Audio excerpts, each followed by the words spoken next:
Okay, this video is about CSS and making some changes with just very basic image manipulation. So what happened was a few of you have started to do some CSS manipulation and have come unstuck, and so I thought that I'd show you a couple of things. I don't mind admitting that I'm not a big fan of playing around with CSS, but I thought I'd do some research into where we could really get some good advice on that. And so I found this site. It was based on doing something else, and what it is this one. I think maybe it's at the New Boston, and let's see if I've got, yeah, so this guy here, his name's Bucky, and he has all these videos. And so I started watching his ones on CSS positioning and CSS styles. And also there's one here about controlling images with CSS. So and what I did was I also put that onto our Schoolbox page. And this, of course, is Year 9. So the Year 9 one, and there it is there. So you can click on that and you can watch these videos. There's a fair amount of them. I didn't watch all of them, but I mean, you can see there's like 41 videos there. We don't have to know SPRI validation or of radio groups. We're not going to do any of that. But these ones here, I've sort of done these ones for you, and I haven't done image hotspots, but these ones, the CSS positioning and stuff like that, I'm going to teach you now when I do this. So this is what I've been doing, and I've gone back to the start, so I've actually changed it. So if I go to Dreamweaver, how cool is this? How when you go to Dreamweaver, your website that you've been working on, unless you move computers, is all still there. So my pages that I've been working on is the I can't remember, maybe the style demo.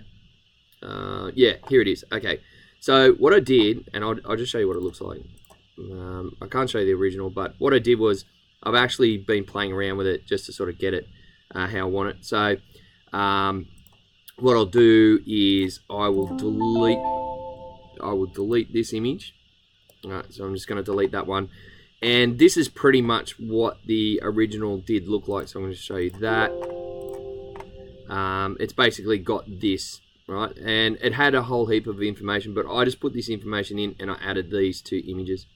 So to do some image manipulation, what we do is we work in CSS, and the way that you work is, let's say we click on this one, right, and I'm just going to show you this. So if I go over here and I go, okay, what is the name of this CSS? It's got a certain amount of rules for it, and it's called IMGL, right? And if you look over here where my mouse is, if I double click on that, sorry, if I right click on that, I can actually set it to different types of classes. There's IMGL, IMGR, obviously that's image right and image left. But I can also do some things with it. So for example, if I double click on it, I can get this where it says, oh, what image would you like? Would you like one of these? No, I really do want that one because it's about the North Shore. So I've already put that in. Then I have all this stuff in here, and you can see its class is image left. And over here, if I double click anywhere on here, I get this. And this is really cool because this is the thing where I can actually do a lot of changing. And I'm just going to explain this to you. So the box for the image has, you can set it to its size. And what you can do is what's called padding, which is at the moment is 20, and it says same for all. Now what that means is that the box has a 20 pixel padding inside it, right? So that's what that's got. And then if I double click on it again, you can see that the box also has a margin which only has, oh sorry, the whole lot has 20 for that. We can change the borders of it. If I wanted to do some sort of a border, let's say I wanted to dotted border it, but I don't want to do that. Positioning is also here, and we can have things like hidden visibility, a few changes like that.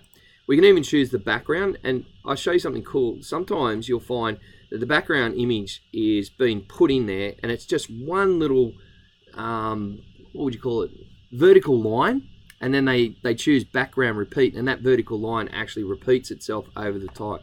So it's pretty cool.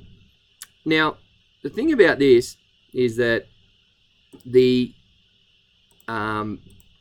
image has actually been floated left, right? So that's what the properties of this image is. So if I choose OK, what that means is this image has been floated left, and you can see the margin around there, right? So that's the margin. This is the padding around that, and it's been floated left. So what that means is basically it's going to be wrapped around the text, so that because it's floated left. So if we click on here, we can go up here and see the text align is center, border style, and then you can see float left there. Now, if I change that, which I can, if I want to, let's say I float it right, or I say, no, I don't want any float at all. Let's have a look and see what changes when I do that. Well, you can immediately see that there's changes there. But if I preview that in Chrome, I can see that it's now not allowed to have any text around it at all. Now, this one here is floated right. So it's over there like that, and this one's over here like this. And the same goes for the other stuff, and I'm going to show you that in the next video. So what I would prefer to do is have this floated left, because that's the way they've set it up. And you've got to double click on it, and you've got to go float left, okay?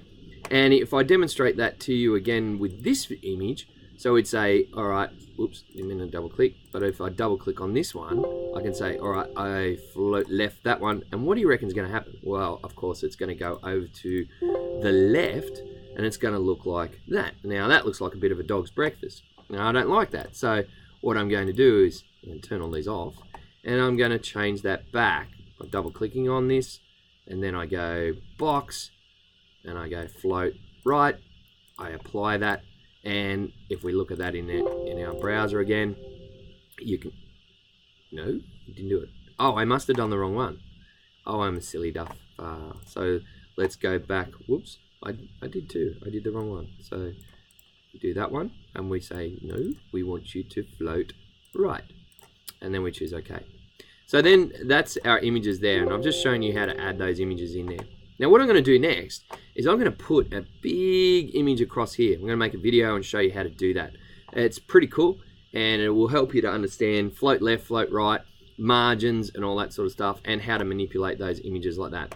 Then the next video will be getting rid of this garbage here, because that's ugly, and making this float all the way across, or actually we won't float it all the way across, we'll tell it how wide it can be and put a few borders in and stuff like that.